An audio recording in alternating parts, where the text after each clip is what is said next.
Fala aí pessoal, tudo certo? Mais um vídeo aqui no canal no ar. Hoje para falar sobre dois assuntos que a gente até já falou mais ou menos durante o dia na live aqui. Fizemos uma live hoje do sorteio da Copa do Brasil, mas um pequeno react ali. Coloquei até alguns momentos o jogo na tela, mas não podia colocar muito porque senão a TV do Dragão, do Atlético Goianiense, ia derrubar, né? Mas falamos sobre o Sub-20 que empatou com o Atlético Goianiense fora de casa por 1-1, né? Pela quinta rodada do Campeonato Brasileiro Sub-20. Eu fiquei decepcionado com o resultado, é verdade, mas tem algumas coisas a explicar. E vamos falar da Copa do Brasil. O Santos foi sorteado para enfrentar o CRB, tá? Pela terceira fase da competição. Saiu todos os confrontos, eu vou ver até se eu edito e coloco na tela aqui todos os confrontos. A gente fugiu do Novo Horizontino, que eu acho que era o mais chato. O Ceará também é chatinho de enfrentar e era o único time de Série A no pote 2, né?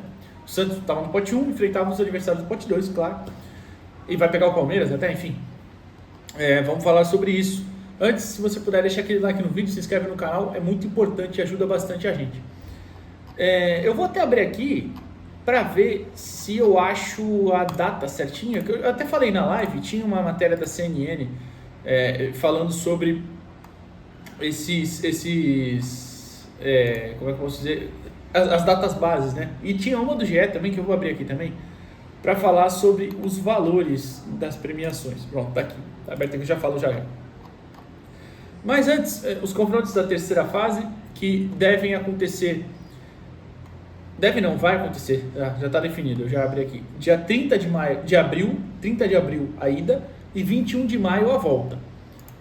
Depois disso, se avançar, o Santos, claro, as oitavas joga dia 30 de julho e 6 de agosto, as quartas 27 de agosto e 11 de setembro, as semis 5 de outubro e 19 de outubro, a final 2 de novembro e 9 de novembro. Tá? Essas são as datas aí bases, pode ter uma alteração ou outra, mas a data base é essa, pelo calendário do brasileiro, né? Teve esse sorteio, né? E como eu falei, o Santos entrou direto na terceira fase. O Santos entrou porque foi campeão da Série B, obviamente, vocês sabem, então dá o direito de ser o pote 1. Foi importante, inclusive, ter sido campeão desta porcaria de torneio por isso. Na terceira fase, o Santos já ganha uma premiação de R$ 2.315.250. No momento que saiu um gol no Barcelona e Borussia, mas eu não sei quem é, porque eu vim aqui para gravar, agora eu tô curioso. Estava 2-0 pro Barça quando eu comecei a gravar. Se avançar para as oitavas, ganha R$ 3.638.250. Se avançar para as quartas, ganha R$ 4.740.750. Se avançar para a semi, ganha R$ 9.922.050. Se for para a final e for vice, ganha R$ 33.075.000. Se for campeão, ganha R$ 77.175.000. Ou seja, se você for campeão, você embolsa aqui R$ 90 milhões praticamente. Absurdo, né? Se você for vice, você embolsa aí mais ou menos 60 milhões, né? Por aí. O que ainda é um ótimo dinheiro, né? Mas vejam só como o título não é só importante pelo título, mas também pelo orçamento. A gente pega o CRB, um confronto bem chato, tá? Mas vencível, tá? Com todo respeito ao CRB, o Santos tem condições de vencer, né? O CRB, que até foi campeão alagoano, bateu o seu rival Asa de Arapiraca na final, né? Vem numa campanha legal na Copa do Nordeste, bateu o Fortaleza até recentemente. Tem o Rainer como titular desse clube, desse elenco atual. E o Matheus Ribeiro, aquele mesmo lateral, é o reserva, por exemplo. Então, meu Deus. Mas o CRB tá tendo uma campanha de... Deixa eu ver aqui, calma aí. Já foi eliminado? Nossa, não é possível, deve estar errado. Ah, não, aqui, desculpa, é a fase de classificação da Copa do Nordeste. Tá no grupo A, tem quinto do grupo A. Já acabou ou não acabou? Bom, eu não sei, eu tô olhando no SofaScore aqui, tô meio perdido. Mas eu vou ver se eu acho a tabela aqui da Copa do Nordeste.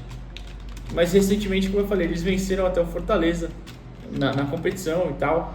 Na estreia da Série B, bateram a Chapecoense e tudo mais. Cadê? Já tem alguns times classificados para as quartas de final. O CRB aparentemente não é um deles. Por que? Eu não sei. A sétima rodada do grupo B ainda vai acontecer, então só classificados do grupo A. Então o CRB já foi eliminado em quinto, ficou em quinto com 9 pontos. Dessa fase de grupos aí, estava no grupo A com Vitória, Sport Ferroviário, Fortaleza, Altos do Piauí, Motoclube e Souza. Enfim, eu não posso dizer que eu vi o CRB jogar, não vou falar isso aqui para vocês. Mas, repito, é um confronto que tem como vencer. Tem adversários bem piores, tá? E eu vou até colocar aí na tela os confrontos para vocês, mas Operário e Vasco da Gama, Fluminense e Aparecidense, os times do lado direito vão decidir em casa, tá? O Santos, é importante falar, vai decidir fora, joga a primeira na Vila, onde mandar o jogo, e o segundo lá no estádio Rei Pelé do CRB. Mudou o nome, falaram que ia mudar, né? Não sei se chegou a mudar ou não, falaram que ia mudar para Rainha Marta, enfim. Operário e Vasco da Gama, Fluminense e Aparecidense, Paysandu e Bahia, Botafogo e Capital do Distrito Federal, Internacional e Maracanã do Ceará, Retrô e Fortaleza, Brusque e Atlético Paranaense, Ceará e Palmeiras, Maringá e Atlético Mineiro, Botafogo da Paraíba e Flamengo, São Paulo e Náutico, Cruzeiro e Vila Nova, Santos e CRB, Novo Horizontino e Corinthians, Criciúma e Bragantino, CSA e Grêmio.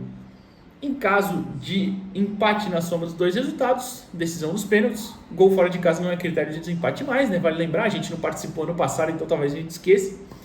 E depois dessa fase ainda tem mais um sorteio para definir os confrontos das oitavas, depois disso é que é chaveamento.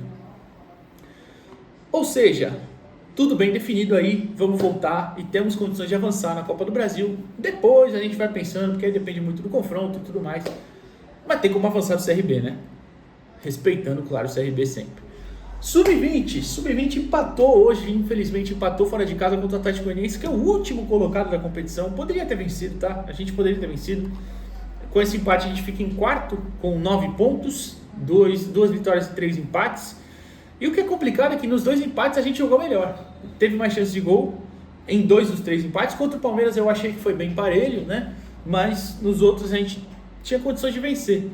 Mas paciência, aquilo que a gente falou aqui no começo da competição, é um time muito inexperiente, tem muitos jogadores de 18 anos ainda, enfrentando times que tem muitos jogadores de 20, essa experiência pesa, mas enfim.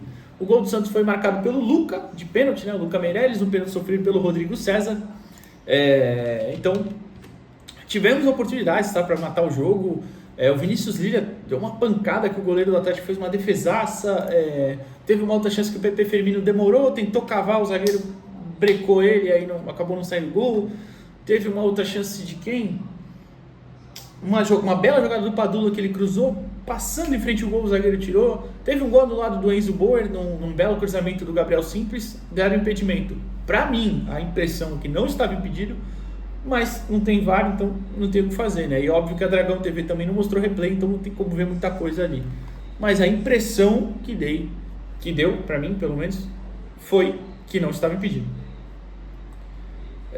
O Rodrigo César cobrou uma falta direta, quase surpreendeu o goleiro também, enfim. Mas no geral, até para falar sobre essa partida, eu vou até falar a escalação rapidinho, acho que eu não vou colocar dessa vez, mas Rodrigo Falcão, Gabriel Simples, Samuel, João Ananias e Vinícius Lira, Profeta, Gustavo Henrique e Rodrigo César, PP Firmino, Matheus Xavier e Luca Meirelles. Entraram o Enzo Boer, que agora não sei porquê, não sei se vai assumir Enzo Duskov, o Santos colocou como Enzo Duskov, enfim. O Pedro Padula e só. O Santos ainda ficou com 4 substituições por fazer e não fez. Mas ainda, falar da partida, começou muito truncado, choveu muito, o estádio estava muito ruim mesmo. O lado esquerdo do campo estava impraticável, só poça d'água. Então ficou um jogo muito de bola levantada, briga dividida e difícil ter chance de gol. Quando foi passando o tempo, secou um pouquinho ali, né? Até ficou um pouco mais aceitável, mas ainda assim não estava bom. E aí o Santos foi melhor, o Santos começou a chegar, teve uma ótima jogada do Luca, que ele corta 2 zagueiros e bate por cima. Teve a finalização do Vinícius Lira, que eu falei, a chance de pênalti que o Santos sofre. Enfim, o Santos criou, o Santos teve volume. O problema é que vacilou em 2 bolas aéreas, uma o Rodrigo Falcão fez uma bela defesa e a outra saiu gol, infelizmente. Uma bobeira geral, né? A bola pipocou na área, chute no canto e matou, fazer o quê? E no segundo tempo, como eu falei, o Santos voltou também com oportunidades, o campo aí já estava mais seco, o jogo fluiu um pouquinho mais.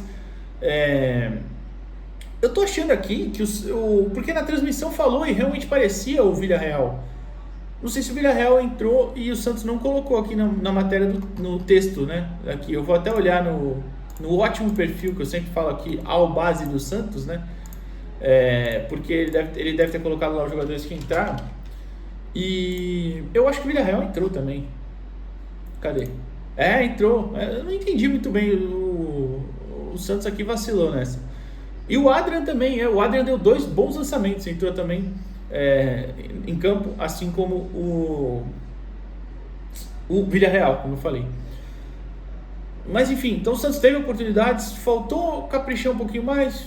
Mas tudo bem, eu entendo. O primeiro tempo, eu repito, foi muito difícil de ter jogo. O segundo faltou caprichar um pouquinho mais. Mas tudo bem, né? Entre aspas. Uma grande coisa que acho que a gente precisa falar aqui a próxima rodada é contra o Fluminense do CT Pelé, semana que vem, tá? Dia 16, que eu acho que é quarta-feira. Que inclusive tem Santos e Flu à tarde, Santos e Galo à noite pelo Brasileiro Profissional. Só que na Vila, óbvio, né? Algumas coisas a falar, acho que... Vou falar uma coisa que eu nunca falei aqui, eu acho.